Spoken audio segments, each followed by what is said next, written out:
En los últimos 30, 40 años en Estados Unidos y también en Sudamérica, las personas han dejado de creer en las Sagradas Escrituras. Uno de los motivos es que la ciencia ha tratado de demostrar que el relato bíblico no es confiable, principalmente el libro de Génesis.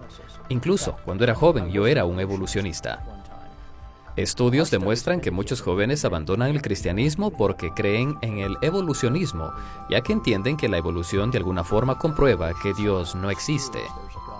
Pero con este Museo de la Creación y con muchos otros estudios, queremos demostrarle a cristianos y a no cristianos que la Biblia posee el verdadero relato sobre el origen del universo.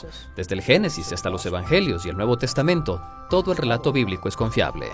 Esta es la certeza que hoy tengo, pero que cuando era joven no la tenía, ya que era evolucionista y cuestionaba la existencia de Dios y la veracidad de su palabra.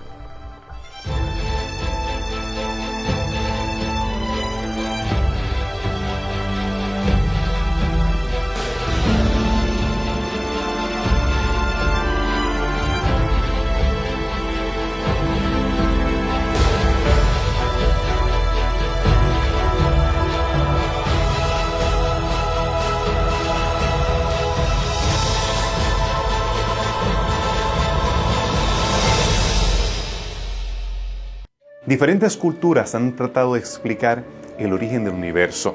Se han creado poemas, himnos, historias y leyendas para explicar el origen de lo que hoy conocemos. Los babilonios desarrollaron toda una serie de himnos y poemas. El más famoso de ellos, En los cielos en lo alto, Enuma Elish, donde presentaba el origen del cosmos. También los egipcios trataron de explicar sus orígenes. Claro está, cada una de estas ciudades-estado lo hacía desde su perspectiva, cada una de ellas ensalzando su propia ciudad, su propia raza, sus dioses. Claro, viendo desde un caos, desde alguna guerra, desde alguna situación cataclísmica, el origen del universo.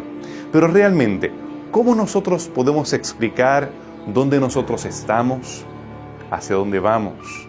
¿Cómo la ciencia contribuye a entender los orígenes?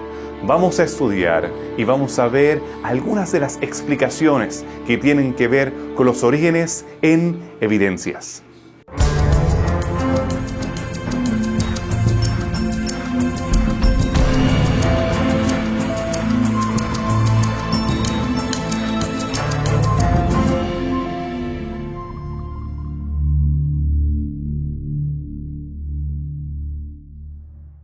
Básicamente, el Big Bang es una teoría que explica cómo surgió todo lo que existe en el universo.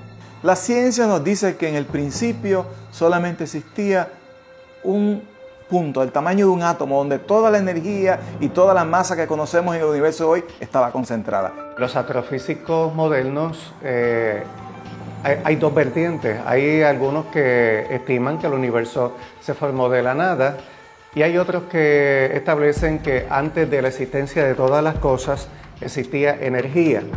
Esa energía tenía unas fluctuaciones.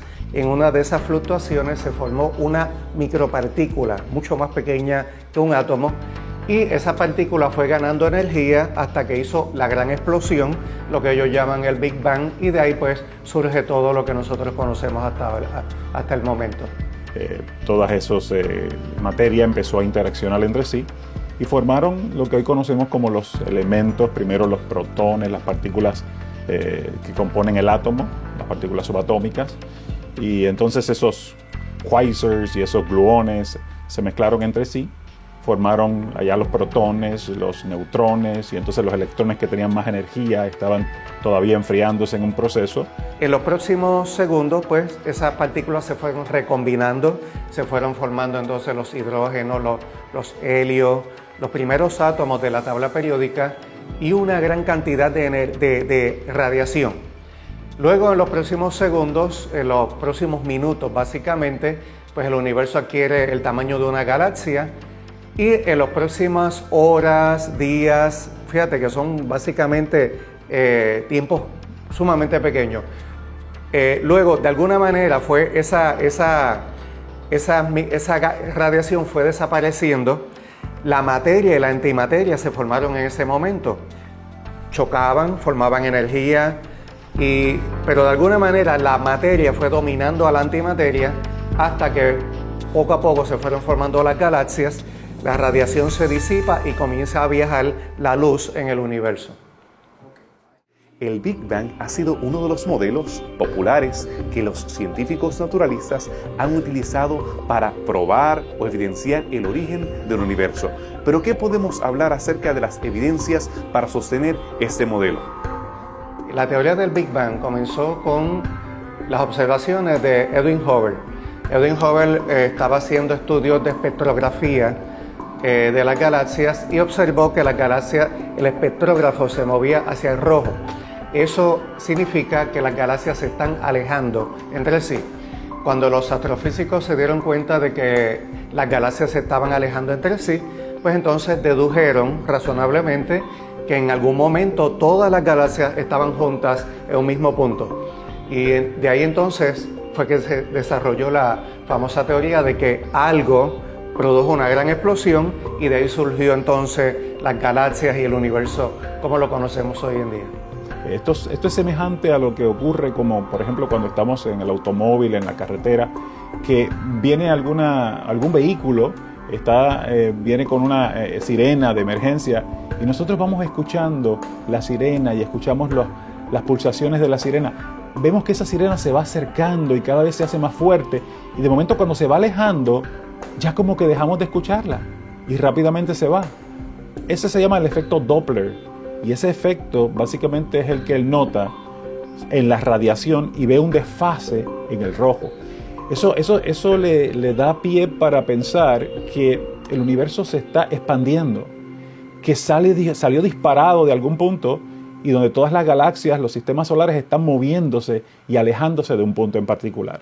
Pues ellos indican que cuando ocurrió esa primera Big Bang, esa explosión espontánea, a la actualidad pues ha transcurrido mucho tiempo. Y ellos dicen, saben que el universo se está moviendo, se está expandiendo. Calculando la velocidad de expansión como una velocidad constante, se llega a la conclusión de que el universo que conocemos tiene billones de años. Y basado en la expansión actual del universo. También hay un sonido, se puede decir que se escuchó el eco de la explosión por unas ondas en la región de las microondas que están dispersadas por el universo. Y estas ondas le dan la impresión de que sí hubo un estallido y que entonces este sonido se ve en las microondas, en las ondas de microondas.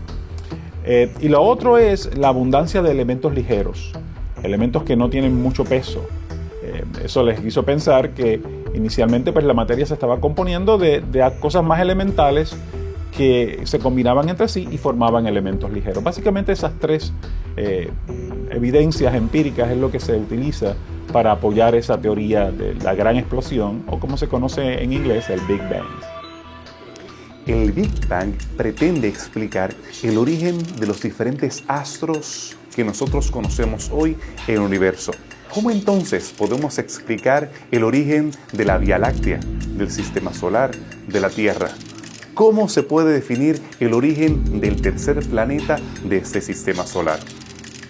Bueno, el planeta Tierra, de acuerdo con esta teoría y los sistemas solares, surgen porque una vez la materia se expande, toda esta materia sale disparada, empieza a formarse como una especie de nucleación donde existen centros gravitacionales, donde todo este polvo cósmico, todas estas rocas, todo este material, todos estos átomos van tomando forma, van girando entre sí. Hay un núcleo que se crea gravitacional que compacta todos estos elementos y entonces se va formando y enfriando en el proceso, de acuerdo con este tipo de argumentos científicos, se va enfriando la materia y finalmente pues se forma lo que nosotros conocemos como los planetas. Claro, cuando miramos las estrellas pues es un poquito diferente, porque entonces allí lo que tienes son básicamente una masa de gas. Tienes allí básicamente hidrógeno y helio. El hidrógeno se funde, dos átomos de hidrógeno se fusionan y forman un átomo de helio. Eso hace que se libere una cantidad de energía en términos de luz y calor que es lo que nosotros estamos viendo en el Sol nuestro, por ejemplo. Eso lo conocemos como fusión nuclear, donde dos núcleos se funden. Y eso, pues, como mencioné, genera energía. Pero ¿qué pasa? Que cuando el Sol explota, que ocurrió hace unos 5 billones de años atrás, cuando el Sol explota, parte de esa nube queda alrededor, residuos de esa formación quedaron alrededor y eso comenzaron a formar otra vez el proceso. El mismo proceso que forma la estrella comienza a formar ciertos núcleos alrededor del sistema, pero como la materia empieza a acabarse, pues entonces esas partículas que empiezan a formarse no logran explotar como estrellas y quedan entonces como planetas. De hecho, se cree que Júpiter, que es el planeta más grande de nuestro sistema solar, pudo haber sido la segunda estrella de nuestro sistema, pero no logró acumular suficiente materia. La Tierra en un principio, siendo hija del Sol, la Tierra en un principio era básicamente líquida, era como decir magma, ¿verdad? La Tierra entonces, en esa época, como el sistema solar se estaba formando, había un intenso bombardeo de meteoritos, residuos del mismo sistema solar, partículas, cometas, fueron chocando contra la Tierra en esa primera etapa. Los cometas trajeron el agua, porque los cometas son congelados, y al chocar con la Tierra caliente, ¿verdad? Esa agua fue evaporándose, la Tierra fue produciendo gases que pasaron a la atmósfera, se fue acumulando lo que hoy conocemos como la atmósfera. Y en esa atmósfera se fue acumulando una enorme cantidad de agua evaporada, hasta que en el proceso de enfriamiento lento de la Tierra, en algún momento esas nubes se comenzaron a condensar y entonces ocurre dentro de lo que se conoce en astronomía como un gran diluvio universal que duró unos 10.000 años lloviendo sobre la Tierra. El planeta entonces se fue enfriando, aunque seguían cayendo meteoritos, ya la atmósfera se comenzó a hacer una protección contra esto. Y luego entonces, al llegar el agua, los científicos establecen que en el agua fue cuando comenzaron a formarse nuevas moléculas, aminoácidos, proteínas, otros tipos de elementos, que fue lo que a la larga, en combinación con una fuente de energía que pudo haber sido un rayo, la explosión de un volcán, alguna fuente de energía de alguna manera coincidió con esa recombinación de aminoácidos. Y entonces de ahí ellos dicen que surge la primera vida, o el primer ser viviente, que es un ser básicamente unicelular, extremadamente pequeño.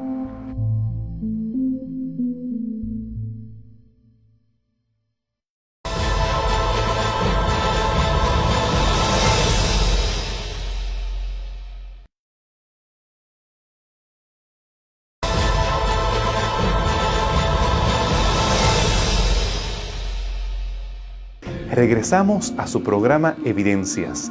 En esta nueva serie le hemos dedicado al tema de los orígenes y hemos explicado cómo científicos naturalistas han sugerido modelos para el origen del universo. A través del Big Bang se han presentado cuáles eran los elementos que eran necesarios para que así fuese. Nosotros podemos recordar ecos de estas historias, antologías antiguas y mitos que proponían explicar el origen del universo a través de diferentes catástrofes o caos, algo similar, irónicamente, a lo que los científicos naturalistas han sugerido a través del Big Bang. ¿Serán estas las únicas opciones que tenemos para explicar el origen del universo? No. El relato bíblico también presenta el origen del universo según la revelación divina. Y científicos creacionistas se han dado la tarea de poder estudiar la misma, de poder analizar qué evidencias podemos tener para la veracidad del relato bíblico. La teoría creacionista y la teoría naturista corren básicamente paralelas. En el principio creó Dios los cielos y la tierra, la mar y todas las cosas que en ellos hay, como lo dice el Génesis.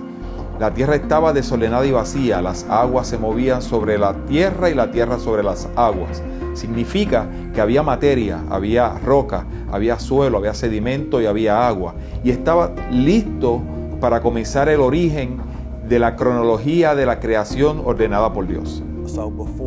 Antes del surgimiento de las especies que se daría en el quinto y el sexto día, La tierra no tenía forma alguna. En el tercer día Dios separó la tierra de las aguas y creó la vegetación. En el quinto, Él creó las aves, las especies marinas, y en el sexto, los animales terrestres y al ser humano. Por su parte, los científicos naturalistas defienden que la Tierra era una gran cantidad de partículas esparcidas alrededor del Sol, que de alguna forma se fusionaron, y con el enfriamiento de la materia y la llegada del agua, comenzó la evolución biológica. Ahora, la diferencia entre estas dos teorías es que tenemos una narrativa histórica que me detalla la veracidad de la primera, y ya la segunda es básicamente una especulación de cómo llegamos aquí sin la existencia de un Dios creador. Básicamente aquí hay un asunto importante y es un asunto de fe. Definitivamente el elemento fe tiene que estar presente. Pero muchas veces pienso que hay más fe para creer en que todo este orden vino de una explosión que solamente lo que hace es crear desorden. O sea que ¿cómo es posible que los átomos se hayan combinado de esa manera que se combinaron para dar origen a la vida? Me parece un poco difícil hablar de cómo los sistemas planetarios, por ejemplo, se ordenaron, la temperatura, las condiciones se dieron en particular para que existiese y se desarrollase la vida.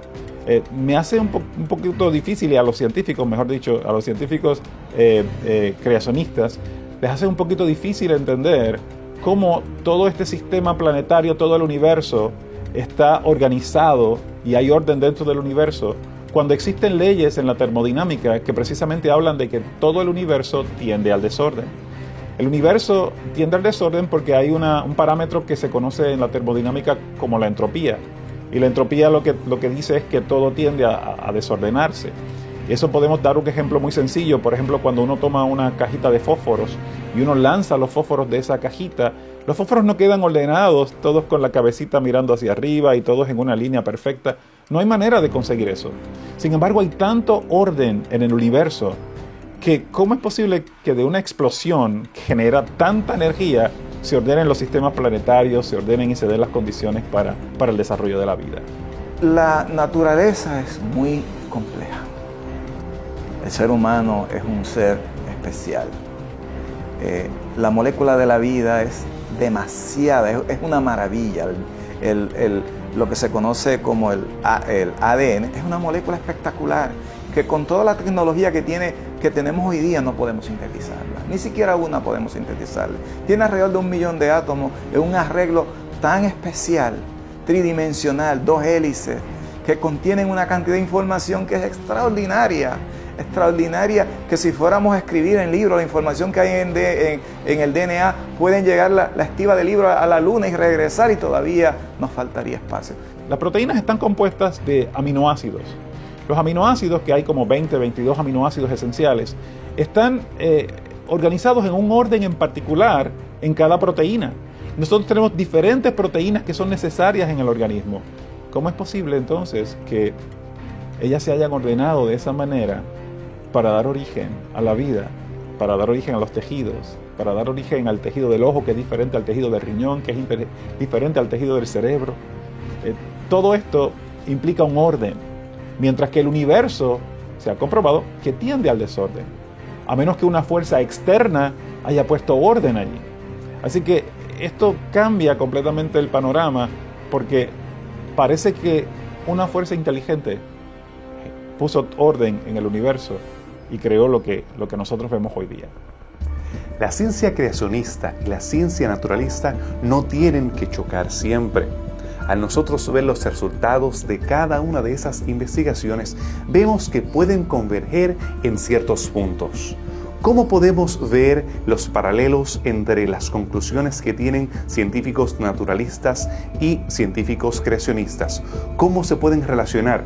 ¿Cómo podemos contribuir en el diálogo para explicar el origen del universo? Sinceramente, es una opinión muy personal y lo digo con mucho respeto.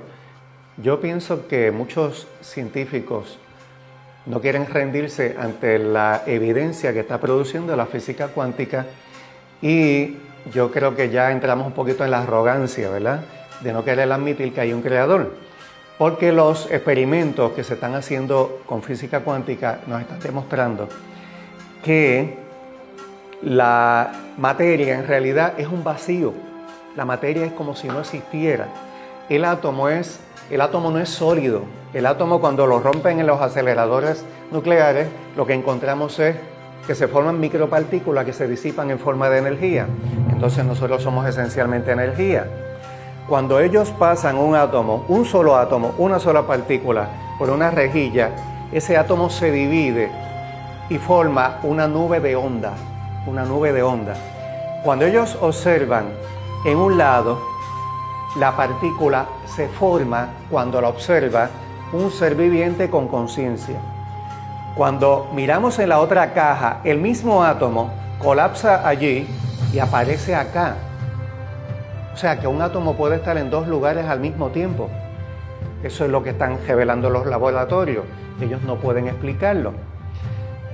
Esto nos lleva a un dilema que tienen ellos terrible, y es que cuando un ser solamente aparece el átomo, cuando un ser viviente con conciencia lo observa. Si ese ser viviente con conciencia no lo observa, el átomo sigue siendo una forma de energía. Interesante, si volvemos a lo que te dije anteriormente, que el universo en el principio era una gran partícula, era una partícula.